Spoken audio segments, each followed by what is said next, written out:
Блядь, прилет возле меня. Perhatikan betul-betul gambar ini. Anda sedang melihat Kiev pada awal pagi 24 Mei 2026. Ini bukan sebuah filem. Ini bukan satu lakonan semula. Ini adalah sebuah video sebenar daripada seorang awam Ukraine yang memutuskan untuk mengambil telefon bimbitnya Untuk merakam apa yang sedang berlaku di luar tingkap apartmennya sendiri. Ada banyak asap di luar sana. Walaupun begitu, dia terus merakam mendekati tingkap. Lagipun, perang ini sudah berlarutan selama 4 tahun. Dan dia sudah pernah melihatnya sebelum ini. Cuma malam ini akan berbeza. Malam itu, Rusia telah melancarkan hampir 700 ancaman udara terhadap Ukraine dalam satu operasi sahaja. Peluru berpandu hipersonik, drone dan peluru berpandu yang datang dari Rusia, Crimea yang diduduki dan kapal-kapal di Laut Hitam. Salah satu serangan terbesar sejak permulaan pencerobohan, dan di antara serangan-serangan itu terdapat satu peluru berpandu khusus, sebuah peluru berpandu yang direka untuk membawa 6 kepala peledak nuklear. Sebuah senjata yang Putin sendiri katakan bergerak seperti meteor dan tidak boleh dihentikan oleh mana-mana pertahanan di dunia. Namanya ialah Oreshnik. Lelaki yang anda sedang lihat sekarang ini masih belum tahu. Tetapi dalam beberapa saat lagi, dia akan berada hanya beberapa meter dari satu letupan yang akan menggegarkan seluruh bangunannya.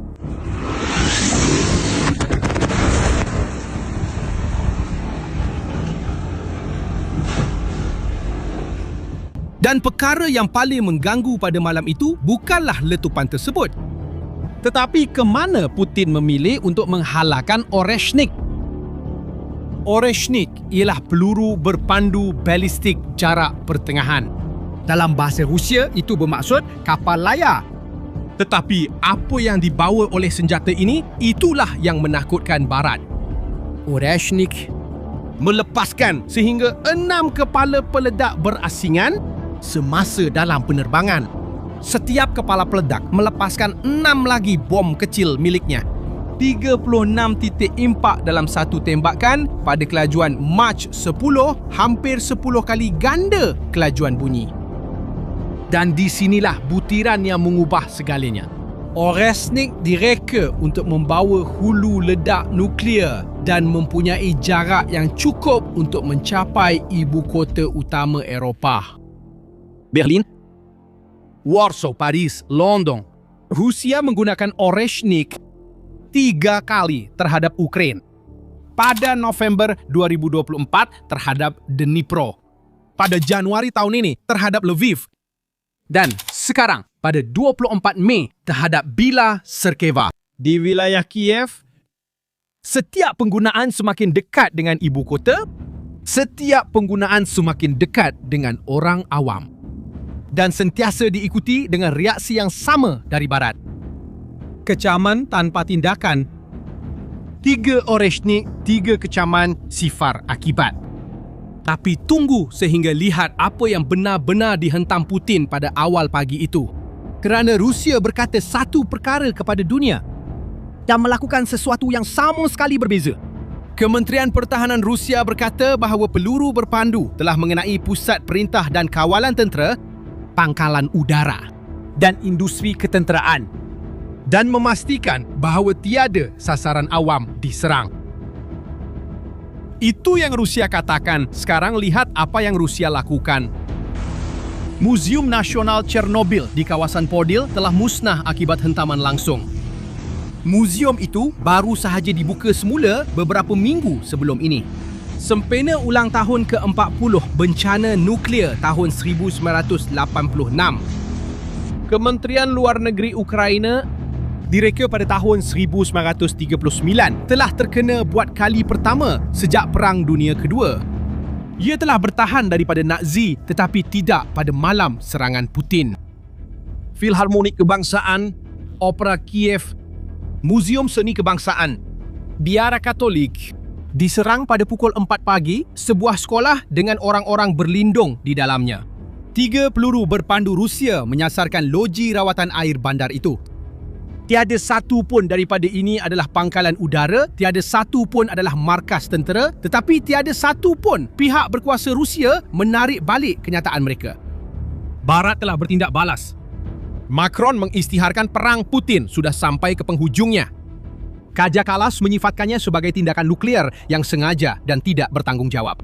Von der Leyen berjanji akan memberikan lebih banyak sokongan kepada pertahanan udara Ukraine. Mesyuarat para menteri luar Eropah telah dijadualkan beberapa hari kemudian. Satu-satunya tindakan konkret datang dari Poland yang mengerahkan jet pejuang secara bersendirian tanpa koordinasi bersama. Tetapi sementara Putin memusnahkan muzium di Kiev, tiada siapa yang memberi perhatian kepada apa yang dilakukan oleh Ukraine di sebelah sana. Pada malam yang sama, pasukan khas Ukraine menyerang terminal itu. Taman Naftogaz di selatan Rusia. Terminal ini mengekspor 20 juta tan minyak setiap tahun, salah satu sumber utama yang membiayai perang. Di pangkalan tentera laut Novorossiysk, 2 kapal Rusia telah terkena serangan. 3 pos kawalan drone telah dimusnahkan di Belgorod, Donetsk dan Kursk. Dan 200 km dari Moskow, pasukan khas Ukraine telah membakar sebuah stesen gas strategik. Sementara Rusia menyerang muzium, Ukraine memusnahkan logistik perang. Putin memusnahkan memori sejarah, Zelensky membakar tangki bahan api Rusia. Itulah perbezaan yang besar. Dan inilah soalan yang mendasari keseluruhan kisah ini. Kenapa Putin melancarkan peluru berpandu? Direka untuk hulu ledak nuklear dan terhadap koperasi garaj. Terdapat 3 kemungkinan, setiap satunya lebih mengganggu daripada yang lain. Yang pertama adalah ketidaktepatan. Analisis teknikal menunjukkan bahawa Yureshnik telah meninggalkan sistem panduan ketepatan tinggi pada peluru berpandu tepat tradisional. Dalam erti kata lain, ia tidak tepat. Apabila hulu ledak berpisah, mereka jatuh di mana-mana sahaja. Ini bermakna Rusia sedang melancarkan senjata nuklear ke bandar-bandar tanpa mengawal di mana ia jatuh. Yang kedua adalah tepat seperti yang Rusia katakan, iaitu sasaran ketenteraan tetapi tiada sumber bebas. Menemui sebarang sasaran ketenteraan yang musnah di sana. Komando dan kawalan Rusia adalah menurut bukti Sebuah bangsal garaj. Yang ketiga ialah ia dilakukan dengan sengaja. Ini adalah tafsiran yang paling diterima di kalangan penganalisis Barat. Sasaran itu bukanlah ketenteraan, sasaran sebenarnya adalah Barat. Putin memilih garaj kerana kesan material tidak penting. Yang penting adalah menakut-nakutkan. Dalam apa jua keadaan, Putin tidak akan kelihatan baik dalam hal ini. Tetapi apa yang ada di sebalik malam ini adalah lebih mendedahkan lagi. Kebenarannya mudah, penggunaan Yureshnik berulang kali bukanlah tanda kekuatan, ia adalah tanda keputusasaan.